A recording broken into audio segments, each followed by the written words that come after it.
Hello dear student, I am Vijay Kumar and student of Shri Krishna medical college, Muzaffarpur, Bihar. दोस्तों, NCERT के इस प्यारे से लेक्चर में आप सभी का स्वागत है। पिछले क्लास में अभी तक जो भी पढ़े थे, एक बार मैं आपको रिवाइज कर दूं। ये सारे टॉपिक काफी डिटेल से हम लोग स्टडी कर चुके थे। एनसीईआरटी में आप मार्किंग भी कर लिए होंगे। पिछले ही क्लास में, पिछले लेक्चर में हम लोग देखे थे किंगडम मोनेरा के बारे में। किंगडम मोनेरा को ही हम लोग आगे पढ़ रहे हैं। ये सारे टॉपिक पढ़ लिए थे और आज हम लोग पढ़ेंगे आर्कीबैक्टीरिया से। तो आप एनसीईआरटी में कर लीजिए और जैसे जैसे मैं आपको मार्किंग करवाऊँ वैसे वैसे मार्किंग करते जाइए। तो नीट में जितने भी क्वेश्चन इस टॉपिक से पूछा जाएगा वो सारे क्वेश्चन आप बनाने जाओगे। तो चलिए मित्रों, स्टार्ट करते हैं। तो टॉपिक है आर्कीबैक्टीरिया। आज के इस लेक्चर में हम लोग मोनेरा किंगडम का आर्कीबैक्टीरिया हम काफी डिटेल से स्टडी करेंगे और जानेंगे कि आर्कीबैक्टीरिया का क्या क्या प्रॉपर्टीज होता है। ये सारे प्रॉपर्टीज के बारे में हम लोग वन बाय वन देखेंगे। तो चलिए स्टार्ट करते हैं। This bacteria are special since they live in some of the most harsh habitats such as extreme. देखो ये बहुत ही ज्यादा इंपॉर्टेंट पॉइंट है और एनसीईआरटी में यहाँ से सवाल पूछा जा सकता है। बस इतने लाइन को आप नहीं समझ। These bacteria species since they live, ये बैक्टीरिया जो होता है आर्कीबैक्टीरिया, ये कैसा बैक्टीरिया है? सिंपल बैक्टीरिया या स्पेशल बैक्टीरिया? तो क्या बताएंगे, ये स्पेशल बैक्टीरिया है। Since they live in some of the harsh most harsh habitat, ये मोस्ट हार्श हैबिटाट में भी लाइव कर सकता है, लिविंग रह सकता है। जैसे extreme salty area, salty area मतलब हेलोफिल्स, हेलोफिल्स में ये सर्वाइव कर सकता है। हॉट स्प्रिंग, हॉट स्प्रिंग का दूसरा नाम हम लोग बोलेंगे थर्मोएसिडोफिल्स, उसमें ये सर्वाइव कर सकती हैं। And marshy area, methanogens, marshy area में भी ये सर्वाइव कर सकती है। तो ये कहाँ कहाँ सर्वाइव कर पाएगी? साल्टी एरिया में सर्वाइव करेगी, हॉट स्प्रिंग में सर्वाइव करेगा और मार्सी एरिया अर्थात मिथेनोजेंस होता है। इसीलिए इसको हम लोग क्या बोलेंगे, most harsh habitat. Extreme condition में भी ये सर्वाइव कर सकती है, इसलिए ये कैसा बैक्टीरिया होगा? तो स्पेशल बैक्टीरिया होगा। उम्मीद करते हैं यहाँ तक समझ में आया होगा। नेक्स्ट आगे है, archaebacteria differ from other bacteria in having a different cell wall structure. इसमें डिफरेंट सेल वॉल स्ट्रक्चर होता है, जिसके कारण आर्कीबैक्टीरिया जो होगा, जितने भी बैक्टीरिया है सभी बैक्टीरिया से अलग होगा। तो इस लाइन से क्वेश्चन पूछा जा सकता है कि आर्कीबैक्टीरिया जो है दूसरे बैक्टीरिया से कैसे डिफरेंट होगा, कैसे डिफर होगा? तो क्या बताएंगे? बिल्कुल सही, डिफरेंट सेल वॉल स्ट्रक्चर होने के कारण इसका सेल वॉल का जो स्ट्रक्चर होगा वो दूसरे बैक्टीरिया से डिफरेंट होगी, इसीलिए ये क्या होगा? अदर बैक्टीरिया से डिफरेंट होगी। And this feature is responsible for survive in extreme condition, और इसी फीचर के कारण ये एक्सट्रीम कंडीशन में भी सर्वाइव कर पाएगी। कौन? तो आर्कीबैक्टीरिया। किसके कारण एक्सट्रीम कंडीशन में सर्वाइव करेगी? तो इसका डिफरेंट सेल वॉल स्ट्रक्चर होता है, जिसके कारण ये डिफरेंट कंडीशन में अलग अलग हार्श हैबिटाट में ये सर्वाइव कर सकती है। Methanogens are present in gut of several ruminant animal. कुछ रूमिनेंट एनिमल के गट में मिथेनोजेंस पाया जाएगा। सच एज, जैसे काउ एंड बफेलो। काउ और बफेलो क्या है? मिथेनोजेंस इसके गट के रूमिनेंट एनिमल है काउ और बफेलो, इसके गट में मिथेनोजेंस पाया जाएगा। And they are responsible for production of methane, और जिसके कारण किसका प्रोडक्शन होता है? तो मीथेन का प्रोडक्शन होगा from the dungs of this animal. इस टाइप के एनिमल के डंग में क्या होता है? मिथेनोजेंस का निर्माण होगा। तो आर्कीबैक्टीरिया से रिलेटेड जितना भी सवाल पूछा जाएगा इसी सब लाइन से पूछा जाएगा। और आप देखिएगा आगे जब कोई टेस्ट सीरीज ज्वाइन करोगे, टेस्ट दोगे, तो आर्कीबैक्टीरिया से पूछने वाला जितना टाइप का क्वेश्चन, मैं सभी टाइप का क्वेश्चन आपको बता दूंगा। अब दोस्त हम लोग देखेंगे यू बैक्टीरिया, बहुत ही इंपॉर्टेंट बैक्टीरिया है और यहाँ से नीट में कई बार सवाल पूछा जा चुका है। तो बस आप अपने एनसीईआरटी में जैसे जैसे मैं बताऊँ मार्किंग करते जाइएगा। चलिए स्टार्ट करते हैं। These are thousand of different eubacteria और ट्रू बैक्टीरिया। ये थाउजेंड्स ऑफ, क्या हंड्रेड्स ऑफ होगा? तो नहीं, थाउजेंड्स ऑफ बैक्टीरिया होगा, जिसको हम लोग क्या कहेंगे? यू बैक्टीरिया को हम लोग ट्रू बैक्टीरिया भी कहेंगे। They are characterized by presence of rigid cell wall, इसके पास रिजिड सेल वॉल होगा। इसका मतलब इसका जो सेल वॉल होगा बहुत ही ज़्यादा रिजिड होगा, अर्थात कठोर होगा। एंड इफ मोटाइल, यदि ये मोटाइल होगा, अ फ्लैजेलम, अर्थात यदि ये मोटाइल होगा तो इसके पास क्या पाया जाएगा, फ्लैजेलम पाया जाएगा। तो बस इतना ही लाइन से क्या क्या सवाल पूछा जा सकता है। यू बैक्टीरिया हंड्रेड्स ऑफ होगा या थाउजेंड्स ऑफ, तो क्या बताएंगे, थाउजेंड्स ऑफ बैक्टीरिया होगा। यू बैक्टीरिया को हम लोग क्या बोलेंगे, तो ट्रू बैक्टीरिया भी बोल सकते हैं। और इसका कैरेक्टराइज, बहुत कैरेक्टरिस्टिक्स इंपॉर्टेंस क्या है, तो इसके पास रिजिड सेल वाला स्ट्रक्चर होगा। सवाल पूछा जा सकता है कि यू बैक्टीरिया के पास रिजिड या लूजली सेल वाला स्ट्रक्चर होगा, तो क्या बताएंगे, रिजिड सेल वाला स्ट्रक्चर होगा। यदि ये मोटाइल होगा तो इसमें क्या पाया जाएगा दोस्त, बिल्कुल सही बता रहे हैं आप, फ्लैजेलम इसमें पाया जाएगा। नेक्स्ट देखिए आगे, the cyanobacteria also refer a blue green algae. Cyanobacteria जो होगा वो किसको रिफर करेगी, तो बताएंगे ब्लू ग्रीन एल्गी को। ब्लू ग्रीन एल्गी को ये रिफर करेगी। Having chlorophyll a similar to green plant and photosynthesis autotrophic, अर्थात साइनोबैक्टीरिया जिसको हम लोग ब्लू ग्रीन एल्गी भी कहेंगे, इसके पास क्या पाया जाएगा, तो क्लोरोफिल ए पाया जाएगा। ये भी सवाल पूछा जा सकता है कि साइनोबैक्टीरिया के पास क्या पाया जाएगा, क्लोरोफिल ए, बी, सी, जेंटोफिल या केराटिनॉइड, तो क्या बताएंगे, इसमें पाया जाएगा क्लोरोफिल ए पाया जाएगा। किसके जैसा, तो ग्रीन प्लांट के जैसा। जैसे ग्रीन प्लांट में क्लोरोफिल ए पाया जाता है, ठीक वैसे ही साइनोबैक्टीरिया में भी क्लोरोफिल ए पाया जाएगा, जो किसके लिए रिस्पॉन्सिबल होगा, तो फोटोसिंथेसिस के लिए रिस्पॉन्सिबल होगा। और इसको ऑटोट्रॉपिक क्यों बोलेंगे, क्योंकि ये अपना खाना स्वयं बना लेगा। दूसरा सवाल ये पूछा जा सकता है कि साइनोबैक्टीरिया का दूसरा नाम क्या है, तो क्या बताएंगे, ब्लू ग्रीन एल्गी बताएंगे। और जैसे जैसे मैं क्वेश्चन एराइज करके बता रहा हूँ, ठीक वैसे ही आप अपने दोस्तों के साथ भी डिस्कशन कीजिएगा, तो ये लाइन आपको याद हो जाएगा। और मैं आपको फिर बता दूं कि एनसीईआरटी के अलावा और कोई चीज़ मत पढ़िएगा, सिर्फ एनसीईआरटी पढ़िए।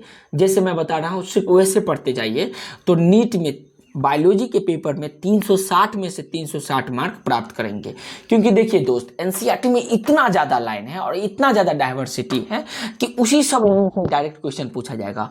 और यदि आप दूसरा चीज़ याद करेंगे तो माइंड घौच-पोच हो जाएगा, तो आप सही से याद नहीं कर पाएंगे। इसीलिए बस ऐसे ही पढ़ते जाइए और आप फोड़ करके आओगे। आपका माता पिता का नाम, आपका नाम पूरे एरिया में गूंजेगा।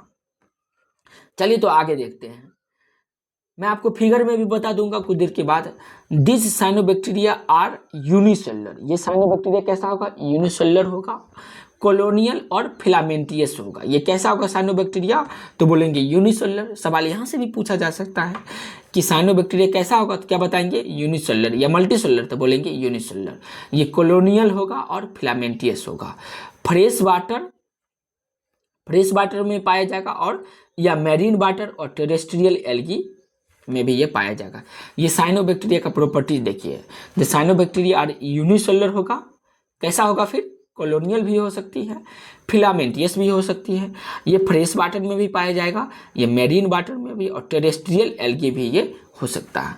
The colonies are generally surrounded by gelatinous sheath. इसका जो कॉलोनी होगा वो किससे सराउंडेड होगा, तो बोलेंगे जिलेटिनियस शीथ से ये सराउंडेड होगा। इसका कॉलोनी जिलेटिनियस शीथ से सराउंडेड होगा। ये सभी यू बैक्टीरिया का ही दोस्त प्रॉपर्टीज है, और उम्मीद करते हैं आपको समझ में भी आ रहा होगा। आगे देखिए, दे ऑफ्टेन फॉर्म ब्लूम इन प्लूटेंट वाटर बॉडीज। ये प्लूटेंट वाटर बॉडी में किसका फॉर्मेशन करेगा, तो ब्लूम का फॉर्मेशन करेगा। बहुत ही ज़्यादा इंपॉर्टेंट है। आपसे सवाल पूछा जाएगा कि यू बैक्टीरिया जो होगा, जिसको साइनोबैक्टीरिया जिसका इंपॉर्टेंट एग्जाम्पल है, ये कैसा होगा, तो बोलेंगे ब्लूम का फॉर्मेशन करेगी। किस में, फ्रेश वाटर में या प्लूटेंट वाटर बॉडीज में, तो बोलेंगे प्लूटेंट वाटर बॉडी होगा उसमें ब्लूम का भी ये फॉर्मेशन करेगा। Some of this organism can fix atmospheric nitrogens in specialised cell called heterocyst. बहुत इंपॉर्टेंट लाइन ये भी है, और यहाँ से भी सवाल पूछा जा सकता है। ये लाइन देखिए दोस्त, बहुत इंपॉर्टेंट है। Some of this organism can fix atmospheric nitrogen in specialised cell. Specialised cell में ये क्या किसको फिक्स करेगी, तो एटमॉस्फेरिक नाइट्रोजन जो होगा इसको भी ये फिक्स करेगी। और उस स्पेशलाइज्ड सेल को हम लोग क्या बोलेंगे, हेटेरोसिस्ट बोलेंगे। हेट्रोसिस्ट देखिए, यहाँ पे देखिए बहुत इंपॉर्टेंट लाइन ये जो दिया गया है, ये देख रहे हैं, अ फिलामेंटियस ब्लू ग्रीन एल्गी, जिसका एग्जाम्पल क्या होगा, तो नॉस्टॉक होगा। जिसका एग्जाम्पल क्या होगा दोस्त, तो नॉस्टॉक जिसका एग्जाम्पल होगा। ये आप देख लीजिए, उसका फिगर यहाँ पे दिया गया है। ये जो फिगर आप देख रहे हैं यही फिगर है, अ फिलामेंटियस ब्लू ग्रीन एल्गी। यहाँ से भी सवाल पूछा जा सकता है। देखिए ये फिगर आपको दे देगा, अब बोलेगा ये किसका एग्जाम्पल है, क्या बताएंगे, ये नॉस्टॉक है। ये क्या है, नॉस्टॉक है, जो ब्लू ग्रीन एल्गी का एग्जाम्पल है। जो किसका एग्जाम्पल है, फिलामेंटियस ब्लू ग्रीन एल्गी का एग्जाम्पल है। या ऐसे भी पूछा जा सकता है, मतलब ये एल्गी है, याद रखेंगे। और एल्गी में स्पेशल कौन, तो नॉस्टॉक है। एल्गी में स्पेशल कौन, तो नॉस्टॉक है, ठीक है। उसके बाद कभी कभी ये हटा देगा और ये पूछेगा, ये इस तरह टाइप का दे देगा और इस पार्ट का नाम ए दे देगा, इसका नाम बी देगा। तो क्या बताएंगे, ये जो है ये है हेट्रोसिस्ट, और हेट्रोसिस्ट के कारण ही एटमॉस्फेरिक नाइट्रोजन को ये फिक्स करती है, जो यहाँ पे दिया भी गया है। हेट्रोसिस्ट नामक सेल के कारण ये एटमॉस्फेरिक नाइट्रोजन को ये फिक्स करती है, नाइट्रोजन फिक्सेशन का वर्क करती है। और ये जो पार्ट है, ये पार्ट्स को हम लोग क्या बोलेंगे, म्यूसिलेजिनियस शीथ बोलेंगे। तो उम्मीद करते हैं समझ में आया होगा ये सारा लाइन। फिर हम लोग आगे बढ़ते हैं और इसका एग्जाम्पल देख लीजिए। हेट्रोसिस्ट का 2 एग्जाम्पल हमारे बुक में दिया गया है, एक का तो फिगर भी दे दिया गया है, नॉस्टॉक का फिगर दिया गया है, और दूसरा है एनाबीना। ये क्या है, एनाबीना। ये दोनों एग्जाम्पल किसका है, तो बताएंगे हम लोग हेट्रोसिस्ट का एग्जाम्पल है। तो यहाँ से क्वेश्चन इस लाइन से क्या पूछा जा सकता है कि कुछ बैक्टीरिया जो होगा, कुछ बैक्टीरिया या ब्लू ग्रीन एल्गी ऐसा कौन है, किस सेल के कारण एटमॉस्फेरिक नाइट्रोजन फिक्सेशन करती है, तो बताएंगे हेट्रोसिस्ट नामक सेल के कारण। और इसका एग्जाम्पल भी पूछ सकता है, तो क्या बताएंगे, हेट्रोसिस्ट सेल किस में पाया जाएगा, तो बोलेंगे नॉस्टॉक में एंड एनाबीना में पाया जाएगा। नेक्स्ट इंपॉर्टेंट लाइन है, chemosynthetic autotrophic bacteria oxidise various inorganic substance such as nitrate. देखिए ये नाइट्रेट है, नाइट्राइट एंड अमोनिया, ये सब इनऑर्गेनिक सब्सटेंस हुआ। इसको फिक्सेशन करने का भी काम कुछ कीमोसिंथेटिक आउटोट्रोपिक बैक्टीरिया करता है। तो बहुत इंपॉर्टेंट है, पूछा जाएगा कुछ इनऑर्गेनिक सब्सटेंस को फिक्स करती है क्या, कौन, तो बताएंगे कीमोसिंथेटिक आउटोट्रोपिक बैक्टीरिया। अच्छा, इनऑर्गेनिक सब्सटेंस में किस किस को फिक्सेशन करती है, तो क्या बताएंगे हम लोग, नाइट्रेट, नाइट्राइट एंड अमोनिया को फिक्सेशन करती है। And release energy for their ATP production, और एनर्जी को क्या करती है, रिलीज करती है। किसके के लिए एनर्जी को रिलीज करती है, तो एटीपी प्रोडक्शन के लिए, एडेनोसिन ट्राइफॉस्फेट के प्रोडक्शन के लिए एनर्जी क्या करती है, रिलीज करती है। आगे का line, they play a great role in recycling nutrient, और ये भी बहुत इंपॉर्टेंट लाइन है कि ये बहुत इंपॉर्टेंट रोल प्ले करती है किस टाइप के न्यूट्रिएंट को रिसाइकल करने के लिए, तो नाइट्रोजन, उसके बाद फास्फोरस, आयरन एंड सल्फर। देखिए nitrogen, phosphorus, iron and sulphur के रिसाइकलिंग में ये बहुत महत्वपूर्ण रोल अदा करती हैं। तो उम्मीद करते हैं यहाँ तक समझ में आया होगा। फिर हम लोग आगे बढ़ते हैं। देखिए बहुत इंपॉर्टेंट लाइन है दोस्त, और ये लाइन को आप अपने एनसीईआरटी में भी मार्किंग करते जाइएगा। ये देखिए, heterotrophic bacteria are most abundant होता है। हेट्रोट्रोपिक बैक्टीरिया कैसा होगा, तो most abundant in nature. Heterotrophic bacteria क्या होगा, मोस्ट अबाउंडेंट इन नेचर। क्या यहाँ से ये पूछा जा सकता है क्वेश्चन कि हेट्रोट्रोपिक बैक्टीरिया मोस्ट अबाउंडेंट या लिस्ट अबाउंडेंट होगा, तो क्या बताएंगे, मोस्ट अबाउंडेंट होगा। किस में, नेचर में मोस्ट अबाउंडेंट होगा। मेजोरिटी आर इम्पोर्टेंट डिकम्पोजर, और उसमें से ज़्यादातर इम्पोर्टेंट डिकम्पोजर का काम करती है। कौन, तो हेट्रोट्रोपिक बैक्टीरिया, जिसको हम लोग यू बैक्टीरिया के अंतर्गत हम लोग देखते हैं। Many of them have significant impact on human affair, और इसमें से ज़्यादातर का ह्यूमन के अफेयर में सिग्निफिकेंट रोल होता है, मतलब महत्वपूर्ण रोल होता है। They are helpful in making curd, और ये किसके मेकिंग में हेल्प करता है, तो कर्ड फ्रॉम मिल्क से कर्ड के फॉर्मेशन में। Production of antibiotic fixing nitrogen in legume plant में नाइट्रोजन को भी ये फिक्स करती है। तो यहाँ से भी इम्पोर्टेंट क्वेश्चन पूछा जा सकता है कि कर्ड, मिल्क से कर्ड के फॉर्मेशन में किसका इंपॉर्टेंट रोल होता है, तो बताएंगे हेटरोट्रॉपिक बैक्टीरिया का इंपॉर्टेंट रोल होता है। और ये किसके प्रोडक्शन में हेल्प करती है, तो एंटीबायोटिक। वाह, बहुत इंपॉर्टेंट लाइन दोस्तों, इसे याद रखिए, बायोटेक्नोलॉजी में हम लोग पढ़ेंगे। एंटीबायोटिक के प्रोडक्शन में ये इंपॉर्टेंट रोल रखती है। और नाइट्रोजन लेग्यूम प्लांट में, जितने भी लेग्यूम प्लांट हैं सभी लेग्यूम प्लांट में नाइट्रोजन का भी फिक्सेशन करती है। तो बस वीडियो बड़ा ना हो जाए इसके लिए मैं यहीं पे समराइज कर दूं कि अभी तक मैं क्या पढ़ाया हूँ आपको। यू बैक्टीरिया पढ़ाए और यू बैक्टीरिया का इंपॉर्टेंट कैरेक्टरिस्टिक्स पढ़े, जैसे ये साल्टी एरिया, हॉट स्प्रिंग, थर्मोएसिडोफिल्स होगा और मार्सी एरिया में पाया जाएगा। आर्की बैक्टीरिया अदर बैक्टीरिया से डिफरेंट होगा, क्यों, क्योंकि इसका सेल वाल स्ट्रक्चर अलग होता है। Methanogens are present in gut of ruminant animal, ruminant animal जैसे काव और बफेलो के गट में मिथेनोजेंस पाया जाएगा, जिसके कारण मीथेन का ये फॉर्मेशन करती है। उसके बाद यू बैक्टीरिया पे आए, यू बैक्टीरिया को हमने ट्रू बैक्टीरिया भी बोले, क्यों, क्योंकि इसमें रिजिड सेल वाल स्ट्रक्चर पाया जाएगा, ये मोटाइल भी होगा, तो ये इसमें फ्लैजेलम पाया जाएगा। साइनोबैक्टीरिया जिसको हम लोग ब्लू ग्रीन एल्गी भी कहे, इसमें क्लोरोफिल ए पाया जाएगा और इसको जैसे ग्रीन प्लांट में पाया जाएगा, जिसके कारण ये फोटोसिंथेसिस करती है। साइनोबैक्टीरिया क्या होगा, तो यूनिसेलुलर होगा, कॉलोनियल होगा और फिलामेंटस होगा। फ्रेश वाटर, मेरीन और टेरेस्ट्रियल एल्गी में पाया जाएगा। उसका कॉलोनियल होगा, generally surrounded by gelatinous sheet. ये ब्लूम का भी फॉर्मेशन करती है प्लूटेंट वाटर में। ये एटमॉस्फेरिक नाइट्रोजन को फिक्स करती है एक स्पेशल फिल्म के द्वारा, जिसको हम लोग हेट्रोसिस्ट बोलेंगे, जो किस में पाया जाएगा, नॉस्टॉक एंड एनाबिना में पाया जाएगा। कीमोसिंथेटिक आउटोबैक्टीरिया होगा, जो वेरियस और इनऑर्गेनिक सब्सटेंस जैसे नाइट्रेट, नाइट्राइट और अमोनिया को रिलीज करती है, किसके फॉर्मेशन में, तो एटीपी के फॉर्मेशन में। और ये ग्रेट रोल करती है किसके रिसाइकलिंग में, तो नाइट्रोजन, फास्फोरस और आयरन एंड सल्फर के रिसाइकलिंग में ये ग्रेट रोल अदा करती है।